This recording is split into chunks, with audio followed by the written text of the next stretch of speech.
Hey everyone, and welcome back to the Mindful Health Podcast. I am your host, Dr. Jordan Cardoza, physical therapist. Today we're going to have a fun episode about shoes and kind of how to pick the proper shoes just for your kind of day-to-day life. This can also be applied to many activities outside of that, such as running or going to the gym.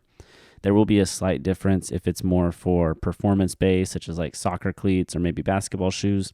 But for the most part, just kind of everyday shoes that you would wear running. We'll talk about a little bit, but more so just kind of normal shoes that you'd wear most often throughout the day and even for work.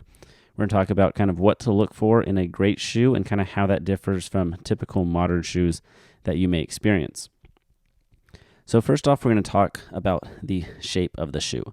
One thing to always look at is the shoe should be shaped like a foot and not the other way around. So most modern shoes have the longest point right in the middle of the shoe, as well as they're kind of pointy at the end. But if we look at what our foot looks like, right, that's not the longest point. The longest point is usually the toe or maybe the second toe, which are on the side of your foot, not the middle. So what happens over time, because we wear shoes for, at least 8 hours a day if we're working, but probably even more than that when you count in all the time that you're shopping or just getting ready and going to work, things like that. So we're wearing these shoes for long periods of time. So what will happen is if it is not shaped like your foot, if it's applying abnormal stress, which most modern shoes will, what happens is they end up conforming to the shape of the shoe. So then you end up with something like bunions, which is most commonly by the big toe, right, where you get that kind of formation of bone kind of popping out the side of the foot there. And the same thing can happen on the pinky side where you get that kind of bulge of muscle formation because the shoe is bringing the toes in together and kind of cramping them together. And that's how you can get that kind of bunion shape on the foot or just kind of compressed. Anyone who goes into buying a barefoot shoe, typically what you're looking for is a more straight edge on the inside that lines up with the toe, which would not be pushing your toe in. And then you want plenty of space for your toes to actually splay out. So the widest part of your foot should always be your toes. So the wider that kind of toe box is, the better.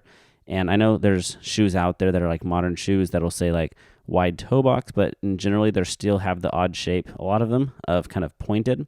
So barefoot shoes typically, if you're a runner, Ultra also has nicely shaped running shoes, which are still some of the other components of barefoot shoes they do have. They don't have all of them, but they are a pretty good shoe if you are into running but don't want a shoe that's good for your foot, but maybe you don't want a barefoot shoe or something like that. Ultra is a great one for that as far as shape of the shoe goes and flexibility and a few other things.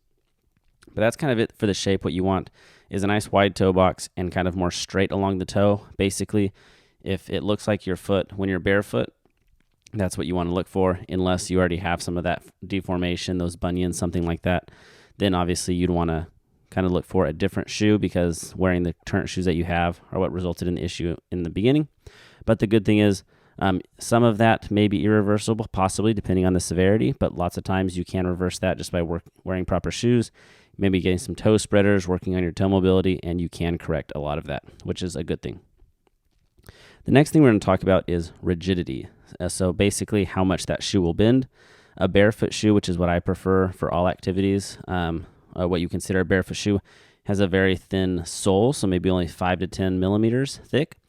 So these shoes can typically be kind of twisted up, rolled up into a ball. They basically will allow movement anywhere that the foot wants to move. Where most modern shoes, they bend at maybe 2 or 3 places in the foot. But our foot, if you look at the anatomy of it, is very similar to our hands.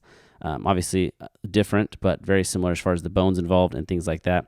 We have over 30 joints of our foot, but yet typically in most shoes it only bends in 1 or 2 spots, which can create overall rigidity and stiffness of the ankle. Think of tight calves. If you're having trouble squatting, limited ankle dorsiflexion, things like that. Those all contribute to how the ankle's going to move and how you can function. So if you're in a shoe for 8 hours a day and it's preventing motion, then over time, those tissues, those joints are going to get stiff. That's one reason I think a lot of people end up with like plantar fascia because their plantar fascia isn't getting stretched like it normally would when you walk. So therefore, it just becomes stiff over time, which is why they'll typically have pain when they first get out of bed. And then as they walk around, stretching it out a little bit, it'll get better. And then it stiffens back up as they sit. And then they usually get a little better, but it's kind of that sequence. So that's one reason that can kind of help contribute to that. It is multifactorial and other things are involved, but that's kind of one of the other reasons. So a shoe that will just let your foot move as your foot wants to move. Typically we say like putting someone in a cast that limits their arm motion is bad. It's the same thing if you're picking very stiff shoes. It's going to do a similar thing. Obviously not as severe, but you're also not wearing a cast for 20 years of your life, 30 years of your life, depending on how old you are, right? You're wearing it for a shorter period of time for a purpose. So even though a shoe is a less rigid version of a cast, over time, I think it can have similar effects in that it creates stiffness in the body and in the joints and the muscles. The other next aspect we're going to look at is the cushioning of the shoe. So for most activities, for myself, basically all activities, I use barefoot shoes that have hardly any support. So like I said, the soles are typically around 5 millimeters. On the cushion. So the cushion's usually around 5 millimeters or so, up to 10. I have a hiking shoe that's I think around 12, which is beneficial for that purpose. But for most of the time, a real thin cushion is what you're looking for. And that also goes for the different sizes of cushioning of the shoe. So if we look at most modern shoes, right, the heel of the shoe is a little bit thicker than the front of the shoe. And what that does is it's going to place your ankle in not in a neutral position, but in a position of ankle plantar flexion. So not only is that going to limit your ability to get into dorsiflexion over time, which can tighten those gastrocs, think of it as wearing heels constantly all day long, obviously to a much lesser degree, because instead of being 4 or 5 or 6 inch heels, it's only separated by millimeters, things like that, depending on the differential between the back and the front. But over time, that's still going to have an effect. You're still going to increase the stiffness of that gastroc soleus musculature, which will limit ankle dorsiflexion. And it's also going to put your body in a different position. So because your ankles are no longer neutral, your tibias will be either compensating by going into pure ankle or going into some ankle plantar flexion, or bend a little bit so that it creates that neutral position, and then your knees will bend, and it kind of offsets the chain of your mechanics just in a resting posture. So for example, I had a patient once, she was having knee pain, and the doctor put her in these very stiff, very cushioned shoes with a high heel like most shoes are, and her back pain went away temporarily. But then she was coming to us for PT for knee pain because she was having knee pain.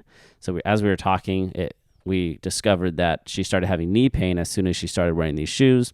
So what we ended up happening is we put her back in her old shoes, her knee pain went away, and then we fixed what was going on with the back. So instead of fixing the symptoms, right, by doing a short-term fix, which would be a nice cushioned shoe, you can go for more long-term results, right, improving range of motion, mobility, increasing strength, movement, and working on normal things that you'd work on in rehab. So for cushion-wise, limited cushion so you can actually feel the ground. Our feet have tons of nerve endings, and that gives stimulus and information to the brain. And when we wear really cushioned shoes, a lot of that information can get jumbled and mixed up because the vision of what you're seeing and what you're feeling on your feet are not the same, right? They're getting different inputs. You're seeing the ground, you're seeing rocks, things like that. And then your brain is feeling nice cushioned shoes, which can differentiate that a little bit, as well as shoes that have big cushions on them. You're bringing your ankle farther away from the ground. So if you do start to sprain your ankle, you have a longer moment arm, which is going to create more force at the ankle, which would create a greater ankle injury possibly because you're going to be going down into that everted position with a lot more force. So that's also something to consider.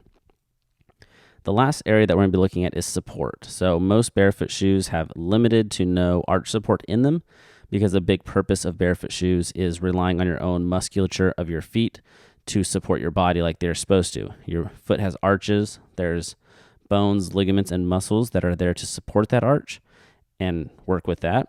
So if you have a shoe that does that, it's like wearing a brace or a corset or something all day long. Those muscles don't have to work, so they'll atrophy. The same thing goes with your foot, which is why I'm not a fan of orthotics as a long-term solution. As a short-term solution, they can work fine, but it's looking at the symptoms and it's going to work for a little bit, but it's not going to solve the actual problem. And for a lot of people think like, oh, if you don't have strong feet, if you have flat feet, you're doomed forever. The muscles of your feet are just like any other muscles in the body. If you work them, if you use progressive overload to progressively stress the area, they will get stronger just like every other muscle in your body. So if you do have flat feet, that can be reversed some. Some people that just have a structural difference in their foot that have a little bit more flat feet, that's still fine. Just because you have a flat foot doesn't mean you have a weak foot. So you can still strengthen it and improve that and get better. So that's just something to consider when looking at how much support your shoes have. The more support you give them, the less they're actually going to have to work and the weaker they can get over time. The other thing to consider is when we walk, if you look at the gait cycle, which is just how our foot works when we're walking, it has a pronation or a flat foot effect during the stance phase to decrease load. So if your foot is naturally supposed to collapse a little bit to decrease force, and that's the mechanism that is normal for that. So if you have a shoe that has a super built-up arch, super built-up cushion, pronation or things like that, when you have those things, you're actually messing with the natural mechanics of gait, which if your body's not going to support that, right, the collapsing of the foot during your stance phase of gait is there as to absorb force at the other joints, right? It's a mechanism to help. So if you don't have that, the stress, the forces have to be delivered elsewhere, which will usually go to a different joint. So it's just going to affect with that as well. So I always tell people, you have the highest technology you could possibly want already built into your feet. You don't need a high technology shoe. The most basic shoe possible that meets the requirements of, for me personally, a nice wide toe box with a foot-shaped shoe is what you're looking for, allowing for as much movement as you want, as much as you can. Typically, I like to be able to fold my shoes up and put them in my pocket. That's a good kind of test. For cushion-wise, a nice flat shoe, so zero drop. The less cushion there, the better, personally for me. If you want a little bit more cushion, as long as it's still a zero drop. Like I said, Ultra makes some good shoes that aren't barefoot, but they do have a lot of good properties to them. So no cushion, zero drop, and then as little support as possible because you're going to want to strengthen up those feet. If you're new to barefoot shoes, don't just jump in and go running in them or jump in and wear them all day long. Your feet aren't used to them, just like if you do anything new, right? If you've never deadlifted, you wouldn't try to deadlift 300 pounds right off the bat. It takes time, so I always cue people to kind of work into them slowly. Don't overdo it, right? So start with a small amount. If it feels good, increase it. Let your body, let those muscles adapt and get stronger as you go. So just make sure you kind of ease into it. I hope you guys enjoyed this episode with all this talk of shoes. If you haven't already had any barefoot shoes, if you have any questions, let me know. If you do have a pair of barefoot shoes, comment what's your favorite shoe, what brands you have, things like that. And I'm always game to talk about feet, shoes, barefoot shoes, anything like that, because I think it's real important. So everyone that I've recommended to wear barefoot shoes that actually got them, they love them. They have a hard time wearing other shoes sometimes because other shoes are more uncomfortable. They usually start off with this Amazon shoe that I've reviewed before, which I will put in the show notes below. It's a super cheap kind of intro barefoot shoe. It's like $35 off of Amazon.